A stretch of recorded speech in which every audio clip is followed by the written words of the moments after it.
Bismillahirrahmanirrahim. Assalamualaikum warahmatullahi wabarakatuh. Perkenalkan, nama saya Alda Permatasari. Di sini saya akan menjelaskan materi pada bab 2, yaitu keragaman dalam organisasi. Nah, yang pertama, pengertian keragaman dalam organisasi. Keragaman dalam organisasi atau diversity in organization merupakan keragaman atau perbedaan di dalam suatu organisasi. Dengan keragaman, organisasi dapat memperoleh berbagai pandangan, kemampuan, dan berbagai hal untuk mengatasi permasalahan organisasi atau perusahaan dan dapat juga meningkatkan efektivitas perusahaan. Nah, di sini yang pertama, karakteristik demografis tenaga kerja Amerika Serikat. Di dalam survei oleh komunitas manajemen sumber daya manusia menunjukkan beberapa pertimbangan-pertimbangan dan peluang-peluang utama pemberi kerja pada tenaga kerja Amerika Serikat. Menuanya tenaga kerja selalu merupakan perhatian yang paling signifikan dari manajer sumber daya manusia. Tingkat-tingkat keragaman. Di dalam tingkat-tingkat keragaman ini terdapat dua keragaman. Yang pertama, keragaman level permukaan. Yang kedua, keragaman level dalam. Nah, di dalam keragaman level permukaan atau surface level diversity, di mana perbedaan-perbedaan dalam karakteristik yang mudah dinilai seperti jenis kelamin, ras, etnis, umur, atau kecacatan yang tidak selalu merefleksikan cara orang berpikir atau merasa tetapi dapat memunculkan stereotip tertentu. Sedangkan di dalam keragaman level dalam atau deep level diversity, terdapat perbedaan-perbedaan dalam nilai-nilai, kepribadian, dan preferensi kerja yang menjadi lebih penting secara progresif dalam menentukan kesamaan, seiring semakin mengenal orang lain dengan lebih baik. Nah, di sini ada diskriminasi. Diskriminasi berarti memperhatikan perbedaan antara hal satu dengan lainnya, yang sebenarnya tidak selalu buruk.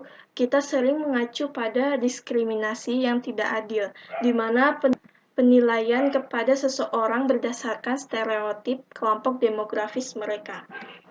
Nah, biasanya di dalam diskriminasi ini seringkali kita jumpai pada organisasi maupun di dalam para pekerja.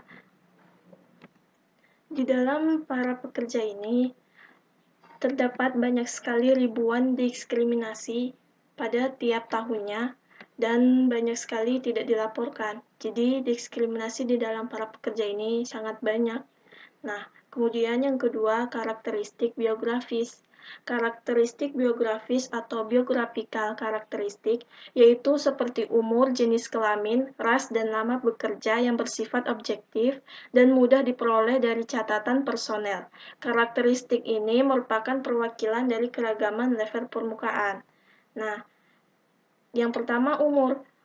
Apa sih yang sebenarnya dimiliki umur terhadap perputaran pekerja absensi, produktivitas, dan kepuasan? Di dalam tinjauan atas 800 studi menemukan bahwa umur dan kinerja tidak berhubungan dan bahwa pekerja yang lebih tua lebih puas dengan pekerjaannya, melaporkan hubungan yang lebih dengan rekan kerja dan lebih berkomitmen dengan organisasi yang memperkerjakannya. Kemudian ada jenis kelamin. Jenis kelamin ini baik pria maupun wanita. Yang pertama, pria kinerjanya lebih tinggi atau pria sukses dinilai lebih disukai, sedangkan wanita kinerja lebih sedikit atau wanita sukses dinilai kurang disukai. Kemudian dalam gaji, pria itu 71% dana kenaikan gaji, sedangkan wanita 29% dana gaji. Riset ini menyatakan bahwa wanita percaya diskriminasi berbasis jenis kelamin lebih nyata bekerja dibandingkan pria, dan kepercayaan ini khususnya dinyatakan di antara wanita yang bekerja dengan proporsi jumlah pegawai pria yang besar. Alasan perputaran pekerja kompleks berbahaya bagi kinerja organisasi seperti posisi intelektual, pekerja di posisi manajerial di Amerika Serikat, dan perusahaan berskala menengah. Kemudian ada ras dan etnis. Di dalam ras dan etnis ini terdapat poin-poin. Yang pertama, bukti menyatakan bahwa beberapa orang mendapati interaksi dengan kelompok ras lainnya yang tidak nyaman apabila tidak ada perilaku yang jelas untuk memandu perilaku mereka. Yang kedua, Afrika Amerika dan Hispanik menilai diskriminasi lebih nyata di tempat kerja. Yang ketiga, Afrika Amerika umumnya lebih buruk dibandingkan kulit putih dalam keputusan kerja. Kemudian ada disabilitas. Nah, jika teman-teman tidak tahu disabilitas itu seperti apa, yaitu seperti kehilangan anggota tubuh, sindrom Down, skizofrenia, diabetes, gangguan kejang, ketulian, alkoholisme, sakit punggung kronis. Meskipun individu penyandang cacat terus mengalami diskriminasi, mereka kadang-kadang diberikan perlakuan preferensial di tempat kerja. Ketika status penyandang cacat secara acak dimanipulasi di antara kandidat hipotetikal, individu penyandang cacat dinilai memiliki kualitas kepribadian superior seperti dependabilitas dan potensi. Di sini ada karakteristik biografi lainnya. Yang pertama, masa kerja. Masa kerja dinyatakan sebagai pengalaman kerja, dilihat sebagai sebuah prediktor yang baik pada produktivitas pekerja. Bukti mengindikasikan masa kerja dan kepuasan kerja berhubungan positif. Faktanya, saat umur dan masa kerja diperlakukan terpisah, maka masa kerja tampak sebagai sebuah alat prediksi kepuasan kerja yang lebih konsisten dan stabil dibandingkan umur. Kemudian ada agama. Isu keragaman agama yang paling besar yaitu terdapat di Amerika Serikat. Riset telah menunjukkan bahwa pelamar pekerja di Amerika Serikat mendapati wawancara yang lebih singkat dan lebih negatif secara interpersonal dibandingkan pelamar yang tidak mengenakan pakaian beridentitas Muslim. Kemudian ada orientasi seksual dan identitas gender. Bagi provinsi dan daerah yang tidak melindungi diskriminasi atas dasar orientasi seksual, hampir seluruh diskriminasi orientasi seksual sama banyaknya dengan klaim diskriminasi lain seperti jenis kelamin dan ras. Kemudian ada identitas budaya. Kebanyakan orang mendefinisikan dirinya dari sisi ras dan etnis saja.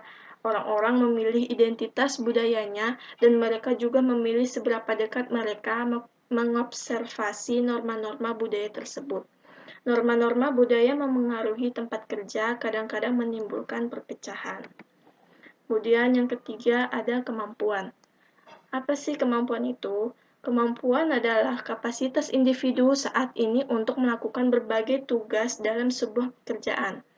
Kemampuan itu ada dua. Yang pertama, kemampuan intelektual atau intellectual ability adalah kemampuan yang dibutuhkan untuk melakukan aktivitas mental berpikir, penalaran, dan memecahkan masalah. Di dalam kemampuan intelektual ini terdapat dimensi. Yang pertama, di sini kita bisa lihat kecerdasan angka, contohnya dalam akuntan, yaitu menghitung pajak penjualan atas serangkaian item. Yang kedua, kompetensi verbal, contohnya manajer pabrik, yaitu mengikuti kebijakan perusahaan di dalam perekrutan. Yang ketiga, konsep perseptual, contohnya di investigator kebakaran, yaitu mengidentifikasikan petunjuk untuk memastikan biaya kerugian kebakaran. Yang keempat, penalaran induktif. Contohnya seperti peneliti pasar, yaitu meramalkan permintaan untuk sebuah produk dalam periode waktu mendatang. Yang kelima, penalaran deduktif. Contohnya di dalam pengawasan, yaitu memilih antara dua saran yang berbeda yang ditawarkan pekerja. Kemudian yang keenam, visualisasi spesial, yaitu contohnya dekorator interior atau mendekor ulang sebuah kantor. Yang ketujuh, ingatan. Ingatan ini contohnya agen penjualan untuk mengingat nama-nama pelanggan. Kemudian ada yang kedua, kemampuan fisik. Kemampuan fisik atau physical ability yaitu kapasitas untuk melakukan tugas yang menuntut stamina, ketangkasan, kekuatan, dan karakteristik yang sama.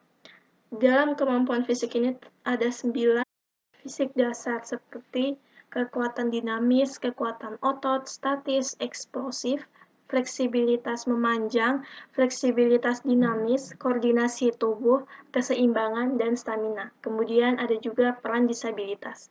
Yang keempat, mengimplementasikan strategi manajemen keragaman. Manajemen keragaman atau diversity management adalah proses dan program di mana manajer membuat setiap orang sadar dan sensitif pada kebutuhan dan perbedaan yang lain.